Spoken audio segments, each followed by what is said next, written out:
बिस्मिल्लाहिर्रहमानिर्रहीम। आज के प्रोग्राम के साथ मैं हूं रसूलुल्लाह मलिक। नाज़रीन, हिंदुस्तान के अंदर कोरोना ने जिस तरीके से तबाही मचाई है, उसके साथ साथ हुकूमती इकदाम जो हिंदुस्तान की हुकूमत ने किए वो भी अब उनके लिए एक बड़ी मुश्किल सूरत हाल से दो चार कर चुके हैं।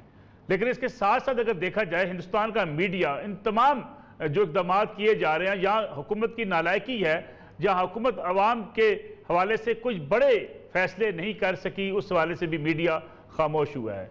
हिंदुस्तान के बारे में ये कहा जाता था कि दुनिया की सबसे बड़ी जमहूरियत है, वहाँ का मीडिया बहुत आज़ाद है, अपनी हुकूमत पर भी तनकीद करता है, अवामी मसाइल भी सामने लेकर आता है। लेकिन हमने देखा कि इस बड़े क्राइसिस के दौरान जिस तरीके से हिंदुस्तान के मीडिया ने किरदार अदा किया, उससे बज़ाहिर ये नज़र आता है कि इस वक्त मोदी सरकार हिंदुस्तान के मीडिया पर मुकम्मल कंट्रोल करती हुई दिखाई देती है। ना मोदी हुकूमत की पॉलिसियों पर तनकीद सामने आती है, ना खुलकर कश्मीर की बात की जाती है, जो कश्मीर के अंदर पूरी डेमोग्राफी चेंज करने की कोशिश की जा रही है। और पूरे कश्मीर के अंदर जिस तरीके से मुसलमानों की वहाँ पे तादाद को कम करने की कोशिशें की जा रही हैं, उसको भी हिंदुस्तानी मीडिया बिल्कुल नज़रअंदाज किए हुए है। इसके साथ साथ अगर देखा जाए, आलमी मीडिया भी अब इस बात पर आवाज़ उठाने लगा है कि हिंदुस्तान के अंदर अगर दुनिया की सबसे बड़ी जमहूरियत है तो वहाँ पर आज़ादी इजहार राय क्यों नहीं है, वहाँ पे मीडिया को इतनी आज़ादी क्यों नहीं है कि जो मोदी हुकूमत के गलत फैसले हैं उन पर तनकीद भी की जाए और हक़ाइक़ को सामने लाया जाए। ज़रा सुनिएगा, इस वक्त आलमी इदारों से वाबस्ता सहाफ़ी भी हिंदुस्तानी मीडिया की जो सूरत हाल है उस हवाले से क्या कह रहे हैं। जिस तरीके से हिंदुस्तानी मीडिया इस वक्त मोदी हुकूमत का आलाकार बना हुआ है, उस पर भी तनकीद की जा रही है और कहा जा रहा है कि हिंदुस्तान का मीडिया मुकम्मल कोलैप्स कर चुका है, ना हुकूमत के ऊपर तनकीद करता है, ना एहतसाब की बात करता है, ना हुकूमत के गलत फैसलों को क्रिटिसाइज़ करता है। इस लिहाज से जितने लोकल चैनल्स भी हैं वो भी हर वक्त हुकूमत की तारीफ करते हुए दिखाई देते हैं। प्रो हुकूमत इस वक्त उन चैनल्स को भी कहा जा रहा है। क्या वाकई मोदी सरकार की एक जो हुकूमत की गिरफ्त है मीडिया पर इतनी मजबूत हो चुकी है कि वहाँ अपना पोजीशन की राय दिखाई देती है, ना अवामी मसाइल दिखाई देते हैं, ना कश्मीरियों की आवाज़ सुनाई देती है, ना हुकूमत की तरफ से जो ऐसे इकदाम उठाए जा रहे हैं जिन नतीजे में आम आदमी की ज़िंदगी भी मुश्किल हुई है, उस पर भी कोई आवाज़ सुनने को नहीं मिलती। इस वजह से आज के प्रोग्राम में बात करेंगे और ये मकबूल जान साहब सीनियर सहाफ़ी और तजियाकार हमारे साथ मौजूद हैं, और उनके साथ डॉक्टर मारिया सुल्तान हमारे साथ मौजूद है, senior तजियाकार। Air marshal Shah Latif साहब भी हमारे साथ मौजूद होंगे ताकि हम इस सारी सूरत हाल का आज के प्रोग्राम में जायज़ा ले सकें। और ये मकबूल जान साहब, अब तो ये आवाज़ें उठ रही हैं कि मोदी सरकार जो है वो मीडिया पर भी मुकम्मल कंट्रोल कर चुकी है। प्रो हुकूमत जो है इस वक्त मीडिया का किरदार हिंदुस्तान के अंदर, हालांकि ये कहा जाता था कि हिंदुस्तान का मीडिया बड़ा वाइब्रेंट है, अपनी हुकूमत पर तनकीद भी करता है, अगर हुकूमत इंसानी हकूक़ की खिलाफ वर्जी करती है उसमें भी आवाज़ उठाता है, लेकिन ये आवाज़ें आस्ता आस्ता कम होती चली जा रही हैं। देखिए, भारत के मीडिया पे हुकूमत से ज़्यादा उस पूरे के पूरे उस ग्रोह का कंट्रोल है कि जिस ग्रोह को गुज़श्ता कम से कम 30-40 साल से ख़ास तौर पे मिलिटेंट बनाया गया है। 82 में जिस वक्त बीजेपी आई है तो उस वक्त आरएसएस की पॉलिटिकल शेप के तौर पे उभरी है और उसके 2 सिर्फ सीटें थी, लेकिन उसके बाद आगे आप देखें कि जब अयोध्या का जब उन्होंने सूरत हाल उठाया, मुद्दा जिसको वो कहते हैं उठाया है, और उसके बाद एक ऐसी खौफजदा सूरत हाल पैदा की गई है पूरे मुल्क के अंदर कि मीडिया जो है वो उसका दम घुट गया है। वहाँ पर मीडिया ये तस्वर ही नहीं कर सकता कि बीजेपी की गवर्नमेंट, जिसके पीछे आरएसएस है, जिसके पीछे विश्व हिंदू परिषद है, जिसके पीछे बजरंग दल है, ये वो सारे लोग हैं कि जो बड़े आराम से इंसानों को पकड़ के लिटा देते हैं, मार देते हैं, घर जला देते हैं, बस्तियां उजाड़ देते हैं। इनके सामने मीडिया खड़ा हो सकता है, मीडिया खड़ा होने की कोशिश करता है, उनको खौफजदा किया जाता है। मीडिया को असल में सरकार और सरकार के साथ ये जो ग्रोह मिला है जो कि मिलिटेंट ग्रोह है और जिसको बकायदा पाला जाता है, जिसकी आशीर्वाद हासिल है, इसने मीडिया को खौफजदा करके रखा है इंडिया के अंदर। डॉक्टर मारिया सुल्तान साहब, आप भी इत्तेफाक करते हैं, जोरिया साहब बात कर रहे हैं कि एक खौफ का माहौल है हिंदुस्तानी मीडिया के लिए, फिर जितने टीवी चैनल्स हैं हिंदुस्तान के अपने, वो प्रो हुकूमत दिखाई देते हैं। इस वक्त हुकूमत के ऊपर तनकीद बहुत कम होती दिखाई दे रही है। अगर हम कश्मीर की भी बात करें, जिस तरीके से कश्मीर में पूरी डेमोग्राफी चेंज करने की कोशिश की गई और जो मुजालिम ढाए जा रहे हैं कश्मीरियों के ऊपर, उस पर भी हिंदुस्तानी मीडिया की मुकम्मल खामोशी, बल्कि हिंदुस्तानी इक़दाम को सपोर्ट करना। देखिए, उसकी बुनियादी वजह यह है कि इस वक्त हिंदुस्तान के अंदर जो हिंदुस्तानी मीडिया है बिलखसूस, उसकी ज़्यादातर जो फाइनेंसिंग है उसके अंदर जो आरएसएस के जो बड़े इंडस्ट्रियलिस्ट हैं वो कर रहे हैं। यही वजह है कि आप ये देखते हैं कि बीजेपी के अलावा आपको वहाँ कोई दूसरी आवाज़ नजर नहीं आ रही। जो उनका लेफ्ट विंग मीडिया था उनको उन्होंने बड़ी हद तक ना सिर्फ मार्जिनलाइज किया बल्कि उनको पिनलाइज भी किया। आपने कुछ अर्सा पहले देखा हुआ कि एक खातून जो है जिन्होंने बात की कि कोरोना जो है शायद उनके उस रिलीजियस फेस्टिवल की वजह से हुआ है। ना सिर्फ उनको जो है बेनामी लोगों ने मार दिया, लेकिन बहुत जल्द ये चीज देखने में नजर आई। तो इस वक्त जो लेफ्ट विंग मीडिया है हिंदुस्तान के अंदर, वो न सिर्फ अंडर टारगेट है, लेकिन उनको बड़ी हद तक उनका ख्याल है कि जितनी भी लिबरल थॉट है वो हिंदुस्तान के मुस्तकबिल के लिए खतरनाक है, बिलखुसूस बीजेपी के एजेंडा के लिए। लेकिन डॉक्टर मलिक सुल्तान, अगर हम बात करें, अगर वहाँ पे बिल्कुल आवाज़ें दूसरी राय सामने नहीं आती, तो क्या ये हुकूमत के अपने लिए खतरनाक साबित नहीं हो सकता? मोदी हुकूमत अगरचे मीडिया का सपोर्ट लेने में कामयाब तो हुई है, लेकिन अगर अपोजिशन की राय सामने नहीं आती, अवामी मसाइल सामने नहीं आते, और अगर अवाम के इश्यूज़ को डिस्कस नहीं किया जाता, तो मीडिया के लिए इटसेल्फ कितना मुश्किल होगा वहाँ सर्वाइव करना? देखिए, मोदी हुकूमत एक बहुत खतरनाक खेल खेल रही है हिंदुस्तान के अंदर। वो इस वक्त जो हिंदुस्तान के अंदर जो हिंदू हैं, जो निचले तबके के हिंदू हैं, उनको कह रही है कि वो उनको एक दफ़ा एक हिंदुस्तानी या बीजेपी या अखंड भारत के नुक्ते नज़र के मुताबिक उनको ना सिर्फ वो ताकत देगी बल्कि उनको पावर करवाएगी और उनको एक तरह से हिंदुस्तान के अंदर बहुत मजबूत होकर दिखाएगी। तो यही वजह है कि ना सिर्फ उन्होंने मुसलमानों के हकूक जब्त किए हैं, उन्होंने सिखों के हकूक जब्त किए हैं, बल्कि इसके अलावा वो तमाम जो बाकी माइनॉरिटीज हैं, जो उनका ख्याल तक जो निचले तबके में हिंदुस्तानी हैं, उनके लिए एक स्पेस क्रिएट कर सकते हैं, उनसे वो तमाम हकूक उन्होंने कानूनी तौर के ऊपर लिए हैं। इसका जो इम्पैक्ट है वो ये आएगा कि जो निचले तबके का हिंदू है वो यकीनी तौर के ऊपर, जो अपनी कास्ट सिस्टम की वजह से पहले उसके पास इमारत हासिल नहीं थी, बीजेपी उसके लिए एक बहुत बड़ी एक ताकत है। यही वजह कि आपको कोई खास तब्दीली नजर नहीं आएगी। लेकिन हाँ, मसला ये होगा कि ये तमाम माइनॉरिटीज हैं जो बिल हकीकत हकीकतन माइनॉरिटीज नहीं है हिंदुस्तान के अंदर, क्योंकि अगर आप मुसलमानों की अक्सर मुसलमानों की तादाद देखते हैं तो वो भी तकरीबन पाकिस्तानी आवाम से ज्यादा है। इसी तरह अगर आप सिखों की परसेंटेज देखते हैं तो वो भी एक बहुत सिग्निफिकेंट परसेंटेज है। जब आप इस तरह के ग्रुप्स को मार्जिनलाइज करते हैं, फिर आप जो क्रिश्चियंस को मार्जिनलाइज करेंगे, तो ये एक बहुत बड़ा मसला बनेगा उन तमाम इलाकों में, उन तमाम रियासतों में जहाँ हिंदू अक्सरियत में नहीं है। और ये एक जो है दोबारा से जो हिंदू मुस्लिम आपने तकसीम देखी 1947 में, उसकी बुनियाद जरूर बन सकती है। लेकिन हिंदुस्तान के अंदर जो हिंदू अक्सरियत है वो किसी सूरत भी जो है बीजेपी के मुखालिफ खड़ी हुई नजर नहीं आएगी, क्योंकि हजारों साल की जो उनके खिलाफ आप एक तरह से कह सकते हैं रिप्रेशन है, वो पहली दफा बीजेपी आके दूर कर रही है। इस तरह नहीं कि वो कोई नए मौके पैदा करें, बल्कि इस तरह के वो मौके मुसलमानों से और बाकी जो माइनॉरिटीज हैं उनसे लेके हिंदुस्तानी जो हिंदू है उसके लिए पैदा कर रहे हैं। शायद लतीफ़ साहब जो बात कर रही हैं डॉक्टर मारिया सुल्तान और ये मकबूल जान साहब जो बात कर रहे हैं कि फाइनेंसिंग की जा रही है आरएसएस की तरफ से हिंदुस्तानी मीडिया को, जिसकी वजह से इश्यूज भी सामने नहीं आते, फिर प्रो हुकूमत मीडिया वहाँ दिखाई देता है। इसके साथ साथ अगर हम बात करें कोरोना क्राइसिस की, अगर इस दौरान भी हिंदुस्तान का मीडिया अपना किरदार अदा नहीं करता, तो क्या जो हिंदू इंतहा पसंद हो सकते हैं बीजेपी की हुकूमत के साथ या आरएसएस के नज़रियात के साथ, उनके क्या इख्तलाफात वाकई नहीं हो सकते इस लिहाज से कि अवामी मसाइल या उनके इश्यूज तो अपनी जगह पे मौजूद रहते हैं? देखिए जी, इश्यूज बेशक अपनी जगह मौजूद हों, आरएसएस का जो मेन एम है वो तो आपको पता होना चाहिए ना, एक दहशतगर्द तंजीम है, उसका मकसद एक खास सिमत में है। तो जहाँ दहशतगर्दी का मामला है वहाँ तो तंजीम और अभी भी जो मोदी है उसका सरगर्म रुकन है, ठीक है, आरएसएस का। तो ये ना सोचें कि मुल्क के जो बाकी मामलात हैं उसमें आपको वो इतनी एक्टिव नजर आएगी, ऐसा नहीं है। ठीक, तो लेकिन इसके साथ फिर मीडिया की अपनी क्रेडिबिलिटी कितनी मुतासर होगी शायद लतीफ साहब? मीडिया की अपनी क्रेडिबिलिटी तो ना कभी थी, ना है और ना कभी होगी। उसको तो जो हुकूमत फीड कर दे वो तो झूठों का पुलंदा जो है उनके पास तैयार है। जिन चीजों का ताल्लुक ही रियलिटी से नहीं वो चीज भी बोलते हैं। लेकिन अगर हम आलमी सतह पे देखें तो इंटरनेशनल मीडिया है वो इसको बड़ा क्रिटिक अंदाज से देखेगा कि हिंदुस्तान का अपना मीडिया अगर अपने इश्यूज पे, अपने मसाइल पे, अवामी मसाइल पे और कोरोना जैसी जो वबा है उस क्राइसिस भी अगर हुकूमत की पॉलिसियों के साथ देता है और हकायक सामने नहीं लाता, तो क्या हिंदुस्तानी मीडिया के लिए इस लिहाज से मुश्किलात नहीं बढ़ेंगी? क्योंकि वहाँ पे फॉरेन मीडिया भी बड़ी तादाद के अंदर मौजूद है। देखिए जी, लाख मौजूद हो, मगर ये आप मत भूलें कि फॉरेन मीडिया जो है हिंदुस्तान की तो फेवर करता है ना, क्योंकि हिंदुस्तान की जो मईशत है वो बड़ी है, मुल्क बड़ी आबादी का मुल्क है, और दुनिया में जहाँ लोगों के अपने जो है मफाद जुड़े हुए हों वो उसकी तनकीद नहीं करते। पाकिस्तान और हिंदुस्तान को यकसर तो नहीं देखा जाता ना।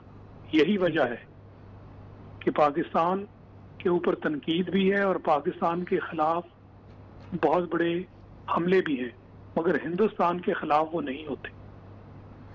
ठीक है शाहिद लतीफ साहब, हमें एक छोटी सी कमर्शियल ब्रेक लेनी है, वापस आएंगे तो बात करेंगे। अक़वाम मुत्तहिदा के माहिरीन ने मकबूजा कश्मीर में जो डेमोग्राफी चेंज की जा रही है इस हवाले से खतरे की घंटी बजा दी है कि ये अक़वाम मुत्तहिदा की करारदादों की और इस्तिस्वाब राय की जो करारदादें हैं उनकी खुल्म खुला खिलाफ वर्जी है। ये मामला अगर अक़वाम मुत्तहिदा में यहाँ तक पहुँचा है तो इसको पाकिस्तान कितना इससे फ़ायदा उठा सकता है और पाकिस्तान कश्मीरियों की आवाज़ को कहाँ तक ले जा सकते हैं, इस पर बात करेंगे आफ्टर शॉर्ट ब्रेक।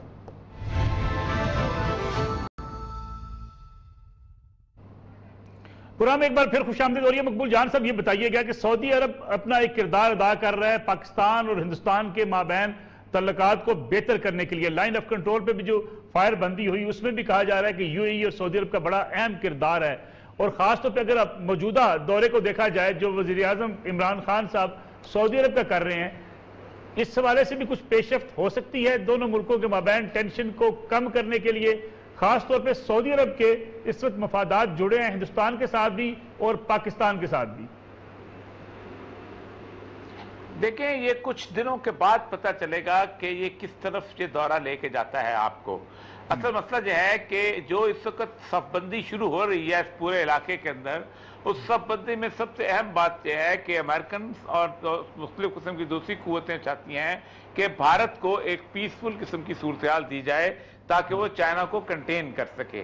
उस पीसफुल सूरत हाल के लिए कश्मीर का मसला हल करना बहुत ज़रूरी था। दूसरी बात ये थी कि कश्मीर का जो हल खुर्शीद कसूरी साहब ने बहुत पहले तय कर लिया, अपनी किताब में लिख दिया, तय किया हुआ था। वो यही था कि एक बहुत बड़ा 10 साल का एक मैंडेट वाला कश्मीर बन जाए जिसके अंदर आज़ाद कश्मीर भी, गिलगित बल्तिस्तान भी और कश्मीर और जम्मू भी शामिल हो, जिसमें एक यूनाइटेड नेशंस की 10 साल की गवर्नमेंट हो, उसके बाद आहिस्ता आहिस्ता आकर शुरू किया जाए, या फिर और तकसीम की सूरत हाल जो है वो भी था। इसमें सारी चीज़ों में सबसे अहम बात होगी कि पाकिस्तान को चीन से दूर करना और सीपैक से दूर करना है, क्योंकि और कोई रास्ता इतनी बड़ी बड़ी मूवमेंट्स का नहीं निकल रहा।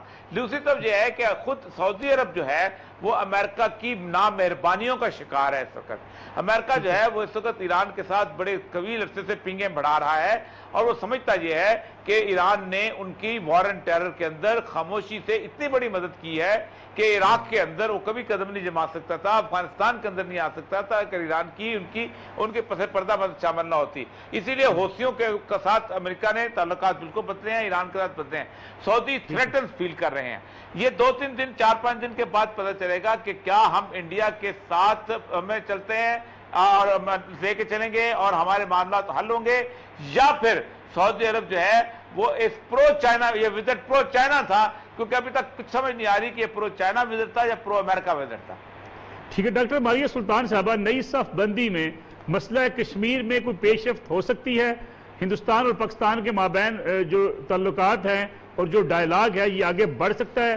क्योंकि सऊदी अरब की तरफ से भी कुछ ऐसे इशारे जरूर मिले हैं कि सऊदी अरब भी चाहता है कि दोनों मुल्कों के माबैन टेंशन कम हो। देखिए, 2-3 चीजें हमें समझने की जरूरत है। पहली बात तो ये है कि जरूर पेशरफ्त हो सकती है, लेकिन जाहिर है ये मामला आपको आगे लेके जाना होगा। आप अपनी मफादात जो हैं या अपने तहफ़्फ़ुज़ात किसी और के कंधे पे रख के नहीं जीत सकते।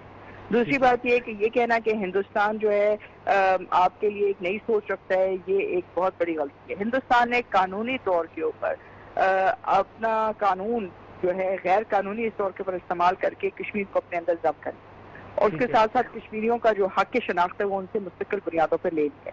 अब ऐसी सूरत हाल में मामला आपके लिए जो है बहुत गंभीर है। एक तो आपने कश्मीरियों की हक शनाख्त को तहफ़्फ़ुज़ देना है, दूसरा ये है कि आपने इस बात के ऊपर दुनिया को इस बात को वाज़े करना है कि आप ये कोई ऐसा मामला नहीं है जहां आप जमीन के लिए जंग लड़ रहे हैं, आप लोगों के लिए जंग लड़ रहे हैं, आप तक़सीम हिंद के असूल के लिए जंग लड़ रहे हैं, आप उन लोगों की हक की जिंदगी के लिए जंग लड़ रहे हैं। तो ये आपके लिए एक छोटा फैसला नहीं है। रही बात ये कि क्या इसमें सऊदी अरेबिया या बाकी ममालिक आपका साथ देंगे, वो आपका साथ उस वक्त देंगे अगर आपकी उनके साथ इक़्तिसादी मामला बेहतर होते हैं, आपके उनके साथ मारूजी हकायक जो है किसी बुनियाद के ऊपर आगे जाते हैं, तो फिर यकीनी तौर के ऊपर लोग आपके साथ चलेंगे। लेकिन अगर आप ये काम नहीं करते हैं और आप ये समझते हैं कि सिर्फ मफरूज़ों की बुनियाद के ऊपर आपको कश्मीर मिल जाएगा, तो मफरूज़ों की बुनियाद पर तो कश्मीर आपको नहीं मिलेगा। शाह लतीफ़ साहब, मैं आपसे यही सवाल आपसे पूछना चाहूँगा, सऊदी अरब का जो किरदार के बारे में बात की जा रही है, कहा जा रहा है सऊदी अरब बड़ा अहम किरदार अदा कर सकता है पाकिस्तान और इंडिया के माबैन तल्लुकात बेहतर करने के लिए। फिर अमरीकी जो है इंतजामिया की तब्दीली, जो बाइडन का वहाँ पर आना, जो बाइडन के पाकिस्तान और इंडिया के साथ जो तल्लुकात हैं, इस हवाले से भी क्या आपको नहीं लगता कि कुछ पेशरफ्त हो सकती है? कम अज़ कम तल्लुकात नॉर्मल हो सकते हैं, हालात बेहतर हो सकते हैं, फिर कश्मीर की तरफ बातचीत आगे बढ़ सकती है? जी, आप बिल्कुल ठीक कह रहे हैं, मगर हमें आइंदा आने वाले वक्त में ये देखना होगा कि इस वक्त सऊदी अरब की जो पोजीशन है, खासकर अमेरिका की और सऊदी अरेबिया के जो हालात हैं वो नहीं है जो ट्रंप के ज़माने में थे। जो बाइडन के हालात वक्त में आपने देखा कि यमन के मामले में खासकर उन्होंने सऊदी अरब का साथ देने से इनकार कर दिया। दूसरी बात यह है कि इस वक्त चीन जो है वो बड़ा बढ़ चढ़ कर सामने आ रहा है। एक तो इस्लामी ग्रुप पहले ही कायम हो चुका है, जिसमें ईरान है, जिसमें मलेशिया है और जिसमें आप ये देखें टर्की है। अब देखना ये है कि ये तीन ममालिक मिलके जो मिडल ईस्ट है उसमें अपना किरदार क्या अदा करते हैं। और फिर जो इस वक्त चीन है वो बड़ा बढ़ चढ़ कर ईरान में आ गया है। उसने $4 बिलियन से भी ज्यादा की इन्वेस्टमेंट की है। और जो ईरान है वो इस वक्त चीन को तेल जो है वो आधी कीमत पर देने को तैयार है। ठीक है, तो अब सऊदी अरेबिया से जो तेल का मामला है उस पर भी नजर में रखनी होगी कि सऊदी अरेबिया को वो सूट करता है या नहीं करता। क्या वो वाकई चीन का साथ देने के लिए एक बहुत बड़ी चेंज उसमें आने वाली है? फिर तो अमेरिका से हटना और चीन अगर लीड करता है इस पूरे फ्रंट को जिसका मैंने जिक्र किया मिडिल ईस्ट में, तो फिर तो बहुत बड़ी तब्दीली आने वाली है। मैं ये सोचता हूँ कि उन हालात में चीन को भी ये चीज सूट करती है। चीन और रूस चूंकि वैसे ही आपस में इकट्ठे हो रहे हैं, हो गए हैं, तो उन्हें ये सूट करता है। अमेरिका का जो रिकॉर्ड है वो और है, वो तो इस्तेमाल करता है अपनी मकसद के लिए और उसके बाद छोड़ छाड़ कर कहीं और गायब हो जाता है, जबकि चीन ऐसा नहीं करता। आपने देखा कि सीपैक को देखिए, इसी तरह की वन बेल्ट वन रोड के मंसूबे कम से कम 7 और हैं, जहां चीन जिसको साथ लेकर चलता है उसके साथ रहता है। पाकिस्तान को चीन के हालात देख लीजिए, हमारी आपस में जो रिलेशन है उसको देख लीजिए, तो चीन आपका साथ नहीं छोड़ता। मैं ये समझता हूँ कि अगर चीन इस खित्ते में लीड करता है तो फिर हालात और कश्मीर वाला जो मामला है उसमें मैं बहुत सारी तब्दीलियां देख रहा हूँ। ठीक है, और ये मकबूल जान साहब जरा शॉर्ट कमेंट कर दीजिएगा, हम किसी नए ब्लॉक में जा रहे हैं अमेरिकी ब्लॉक से निकल के या नहीं? देखिए, हमारी इस वक्त मकाम आराफ पे खड़े हैं। हमारा वो अरब का शेर सुना दूं कि अपना इमाम मुझे रोके है तू खींचे है मुझे कुफ्र, काबा मेरे पीछे है कलीसा मेरे आगे। हम इस वक्त इस हालत में हैं। क्यों जी डॉक्टर मारी सुल्तान साहब, आपको भी लगता है हम इसी हालत में हैं? देखिए, इस वक्त हम अभी तक ये फैसला नहीं कर पाए हैं कि हम कहाँ जाना चाहते हैं। यही वजह है कि अभी तक हम अहम जो फायदे हैं इस नए चेंज से अभी तक नहीं उठा सके। बहरहाल हमें इस बात को फायदा और इस बात का हमें जो है एक लिहाज से फैसला तो करना पड़ेगा कि हम किस तरफ जाना चाहते हैं, कौन हमारा स्ट्रेटेजिक पार्टनर है और जिसके साथ हम ताल्लुकात हैं उसको किसी बातचीत के बाद उसको मुस्तहकम करना चाहते हैं। अब तो तहफ़्फ़ुज़ात और मफादात की जंग हमें खुद लड़नी होगी, जो अभी तक हम बाद में नहीं कर सकते। शाह लतीफ़ साहब, क्या हम फैसला कर पाए या हम एक मुतवाज़न खारजा पॉलिसी बना पाएंगे? इस वक्त चीन और अमेरिका के 2 ब्लॉक सामने आ चुके। नहीं जी, इस वक्त चीन ने अभी तक अपनी पूरी पोजीशन नहीं ली और जो ब्लॉक जिसका मैं जिक्र कर रहा हूँ वो मिडिल ईस्ट में अभी तक खुल के सामने नहीं आया कि कौन किसके साथ है। बहरहाल पाकिस्तान को अपनी ऑप्शंस वर्कआउट करनी पड़ेंगी। अमेरिका के साथ जो हमें मिला, जो कुछ हमने दिया, उसको मद्देनजर रखें। चीन ने जो कुछ किया, चीन टेक्नोलॉजिकली अब बहुत आगे जा चुका है। ये वो पुराना चीन नहीं है, फाइनेंशियली इकोनॉमिकली बहुत स्ट्रांग है। लिहाजा चीन को अपनी पोजीशन क्लियर करना होगी। रूस और चीन के आपस के ताल्लुकात, उनका मिलाप और इस खित्ते में उनका जो लीडरशिप का किरदार है उसको देखते हुए हमें अपने फैसले करना पड़ेंगे। Thank you very much Shah Latif साहब और ये मकबूल जान साहब। डॉक्टर मारी सुल्तान हमारे साथ मौजूद थी। नाज़रीन, आज के प्रोग्राम का वक्त खत्म हुआ। इंशाअल्लाह अगले हफ्ते आपकी खिदमत में दोबारा हाजिर होंगे। इजाज़त दीजिए, अल्लाह हाफिज़।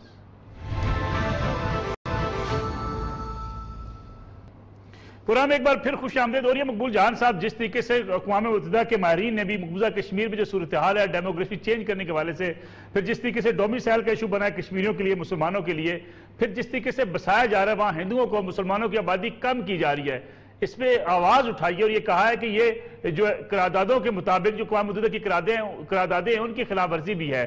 तो क्या आप समझते नहीं है इससे भी आलमी मीडिया में हिंदुस्तान को मुश्किलात का सामना कर पड़ सकता है? देखिए, इस वक्त भारत जो है वो कुछ ताकतों का ब्लू आइड बॉय है।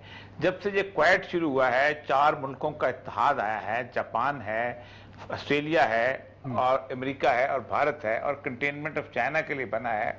इंडिया की अहमियत जो है उनके नज़दीक बढ़ गई है। उसकी एक वजह यह है कि ना तो जापान ने जाके लड़ना है, ना ऑस्ट्रेलिया ने लड़ना है, ना अमेरिका ने इतनी दूर से आके चीन के मुकाबले में लड़ना है। लड़ने के लिए जो है वो चढ़ जा बेटा सूली पर राम बलि करेगा वो है, इसलिए कोई बोल नहीं रहा इसके पर। थोड़ी बहुत बात करते हैं प्रेशर डालने के लिए, वरना आप देखें ना सूरत हाल ये है कि इस वक्त पूरी दुनिया के अंदर इंडिया जो है अपनी तमाम तर मामलात के अंदर उसकी पिक्चर जो है इतनी खराब हो चुकी है, इतना बैड प्रेस उसको मिला है इंटरनेशनल लेवल के ऊपर गुज़श्ता 2-3 सालों के अंदर कि कभी पाकिस्तान में सोचा ही नहीं था उसके बारे में। इतना बड़ा स्कैंडल वहां पर पकड़ा गया। अब जहां तक इस बात का ताल्लुक है, वाकई ये बात तशवीशनाक तो है कि आप कश्मीर की आप डेमोग्राफी चेंज कर रहे हैं, लेकिन इंडिया बताते खुद इतनी बड़ी डेमोग्राफिक सूरत हाल है उसके अंदर कि जिसके अंदर 16 से 17% मुसलमान हैं, हर तरफ बिखरे हुए हैं, और वो ऐसे हैं कि जो किसी भी वक्त अगर वो हालात खराब हुए तो एक किस्म का एक शख्स एक मिसाइल है कि आपने उनको बहुत बदतरीन तरीके से रखा हुआ है। आप वो बेचारे, उनके लिए जिंदगी मौत एक बराबर है। वो जो सोहापुरा के इलाके के अंदर, जोहापुरा के इलाके के अंदर 7.5 लाख घाटों के अंदर लोग रहते हैं, अहमदाबाद से को 10-12 किलोमीटर दूर, जहां ना पानी है, ना बिजली है, ना खाने को कुछ मिलता है, ना सेहत की सहूलियात है, ना तालीम मिलती है, कुछ भी। वो लोग क्या हैं? वो तो आप खुद सोचिए ना, 7.5 लाख एटम बम है। तो असल मतलब यह है कि डेमोग्राफिक चेंजेस अगर वो करना भी चाह रहा है, अव्वल तो दुनिया पूरी में कभी हुई नहीं इतनी, अनलेस कि आप स्पेन की तरह जेनोसाइड शुरू कर दें, या आप किसी जगह बोस्निया में की तरह जेनोसाइड कर दें, या फिलीपीन वाली जो एक सूरत स्पेनिश जेनोसाइड कर दें, तब जाके कहीं आप रेड इंडियंस जिस तरह तबाह किए थे। होता नहीं है, लेकिन एक खौफ से सूरत जरूर है। और इंडिया बहुत बड़ा मुल्क है और बाकी मुसलमान भी वहां मौजूद है। इंडिया अपना जो कदम भी इस मामले में उठा रहा है वो अपनी तबाही की तरफ उठा रहा है। डॉक्टर मारिया सुल्तान साहबा, अगर हम यूएन माहिरीन की बात करें या यूरोपियन पार्लियामेंट की बात करें, यूके पार्लियामेंट की बात करें, डेमोग्राफिक चेंजेस के हवाले से जो आवाजें उठ रही हैं, इसका कुछ असर नहीं पड़ेगा हिंदुस्तान पर? देखिए, इसका असर तो पड़ना चाहिए, लेकिन जाहिर है इस वक्त मसला सिर्फ आवाज उठाने का नहीं है। मसला दरअसल ये है कि इस वक्त बैनुल अक़वामी तौर के ऊपर बिलखसूस अक़वाम मुत्तहिदा कश्मीर के मामले के अंदर एक फरीक है, क्योंकि जिस वक्त 1939 के अंदर 1949 के अंदर ये रेजोल्यूशन पास हुई है, उस वक्त ये बात वाज़ेह तौर पर कही गई थी कि अगर दोनों ममालिक इसमें किसी भी किस्म के डेमोग्राफिक चेंज लेके आते हैं या जमीनी हक़ाइक़ को तब्दील करेंगे तो अक़वाम मुत्तहिदा ये मामला इंटरनेशनल कोर्ट ऑफ जस्टिस में लेके जाएगा। दूसरी बात यह है कि इस वक्त जितने भी कश्मीरी हैं जिनसे हक शनाख्त ले लिया गया है, उनके पास ये हक महसूस है कि वो अपना इंडिविजुअल इंफरादी तौर के ऊपर भी अपना केस इंटरनेशनल क्रिमिनल कोर्ट और इंटरनेशनल कोर्ट ऑफ जस्टिस में लेके जा सकते हैं। तो ये एक ऐसा हमारे पास एक जो है चीज मौजूद है जिसमें हिंदुस्तान ने कश्मीर के ऊपर अपना कब्जा करने के लिए 1949 में इस बात के ऊपर इत्तेफाक भी किया था और अक़वाम मुत्तहिदा को ये हक भी दिया था कि वो इंटरनेशनल कोर्ट ऑफ जस्टिस में जा सकते हैं अगर कोई जमीनी तब्दीली आती है। और जमीनी तब्दीली उन्होंने कश्मीरियों को हक लेकर दिखा दी, और इस वक्त ये जरूरी है कि हम ये जोर दें अक़वाम मुत्तहिदा पे और तमाम अदारों के ऊपर कि वो हिंदुस्तान के न सिर्फ सैंक्शन लगाए बल्कि इस मामले को इससे एक हतमी अंजाम तक पहुँचाएं। शाह लतीफ़ साहब, अगर हम यूएन माहिरीन की बात करें और साथ अगर यूके पार्लियामेंट की बात करें, जिस तरह डॉक्टर मारिया सुल्तान भी बात करें, हम आवाज़ उठाएं, हम बात करें, और जिस तरीके से पूरी दुनिया में मुजाहरे भी किए जा रहे हैं डेमोग्राफिक चेंज के हवाले से जो हिंदुस्तान की पॉलिसी है, कुछ ये कहा जा रहा है कि हिंदुस्तान कहीं इसमें लचक पैदा कर सकता है, अपने इस फैसले को रिवर्स कर सकता है पूरी दुनिया की नज़र में अच्छा बनने के लिए, और ये कश्मीरियों को कम से कम इस सूरत हाल से निकलने के लिए एक मौका मिल सकता है। ऐसा नजर आता है आपको? देखें, जहाँ तक आप अक़वाम मुत्तहिदा की बात करते हैं, हम उस पर क्या यकीन करें? अक़वाम मुत्तहिदा की जो अपनी करारदाद है उस पर तो आज तक अमल दरामद नहीं करा सके। और जहाँ तक दुनिया के बाकी ममालिक का ताल्लुक है, फिर यूरोपियन यूनियन को ले लें, डिसइंफो लैब के ऊपर उन्होंने क्या कुछ नहीं निकाला था, उसके ऊपर कोई एक्शन हुआ? यही बात मैं पहले कर रहा था। हिंदुस्तान के साथ चूंकि दुनिया के मफादात जुड़े हुए हैं, आप वहां से कोई एक्शन एक्सपेक्ट न करें। ठीक है। जहां तक पाकिस्तान का ताल्लुक है, यानी पूरी मुस्लिम दुनिया में पाकिस्तान है जिसने इसके ऊपर आवाज भी उठाई। अब ये जो इस्लामोफोबिया है उसके ऊपर भी पाकिस्तान और हमारे प्राइम मिनिस्टर आवाज उठा रहे हैं। क्या दुनिया के जो बाकी मुसलमान ममालिक हैं वहां से इस तरह की आवाजें उठी? तो पाकिस्तान का मसला ये है कि हम अंदरूनी खाना मजबूत नहीं है। जब तक हम मजबूत नहीं होते, दुनिया ना तो आपको सुनेगी, ना आपकी तरफ देखेगी, और ना ही आपके साथ वो कोऑपरेट करेंगे। तो मैं ये समझता हूँ कि अगर हम चाहते हैं कि वो जो 370 है उसका सोल्यूशन पहले हम मांगते हैं कि कश्मीर की बात करने से पहले या हिंदुस्तान के साथ बात करने से पहले वो हालात जो हैं उनको ठीक करें। और 370 के बारे में खासकर हम जिक्र करते हैं, मगर हमारी बात नहीं सुनाई दे रही। वो इसीलिए नहीं सुन रहा उसको हमसे डर नहीं है, उसको दुनिया से डर नहीं है। हाँ, अलबत्ता ये है कि चूंकि अब अमेरिका के साथ उसके वो ताल्लुकात नहीं रहे, तो हम इसको नए सिरे से इसके ऊपर तगो-दो कर सकते हैं। मगर याद रखें कि जब तक पाकिस्तान में पाकिस्तान की अपनी कोई मजबूती नहीं नजर आती सामने, ये जो मसला है उस पर हम बात नहीं कर सकेंगे। मैं ये भी समझता हूँ कि आजकल एक और भी डिवीजन हो चुकी है कि जी कश्मीर का मसला, उस पर हम बात बाद में कर लेंगे, पहले दूसरे मसाइल को देखें। ये तो बड़े अरसे से डिबेट चल रही है कि साथ ही साथ दूसरे मामलात हिंदुस्तान के साथ तय करें, कश्मीर की बात भी किसी न किसी स्टेज पे हो जाएगी। मैं ये समझता हूँ कश्मीर को भी छोड़ें, कश्मीरियों की बात करें। जो कश्मीरियों के साथ हो रहा है वो आप सब देख रहे हैं ना, हम सब देख रहे हैं। जिन हालात में उन्हें रखा गया है, जो उन पर जुल्म और बर्बरियत की इंतहा हो चुकी है, क्या हमें कश्मीरियों का पहले ख्याल नहीं करना चाहिए? कश्मीर की बात तो बड़ी पुरानी भी है, और कश्मीर का जिक्र अगर आप बाद में भी लेके जाना चाहते हैं, इस पर बहस हो सकती है। ठीक है कि जी बाकी इससे जो है उनको अटेंड कर लें, इसको बाद में देख लेंगे। मगर खुदारा जो कश्मीरियों का हालत है उस पर तो बात करें ना। बिल्कुल ठीक। उस पर तो कम से कम कोई आप किसी किस्म की उस पर आप हिंदुस्तान के साथ बातचीत जो है वो तय करें। ठीक है, ठीक है। शायद सब एक और कमर्शियल ब्रेक लेते हैं, वापस आएंगे, बात करेंगे वज़ीर-ए-आज़म के दौरे सऊदी अरब के हवाले से। फिर खास तौर पे ये जो कहा जा रहा है कि सऊदी अरब का भी बड़ा अहम किरदार हो सकता है पाकिस्तान और हिंदुस्तान के माबैन तल्लुकात की बहाली के लिए, और मसला कश्मीर के हवाले के लिए जो बातचीत शुरू होगी उसमें सऊदी अरब मिडल ईस्ट का बड़ा अहम किरदार होगा। इस पर बात करते हैं आफ्टर शॉर्ट ब्रेक।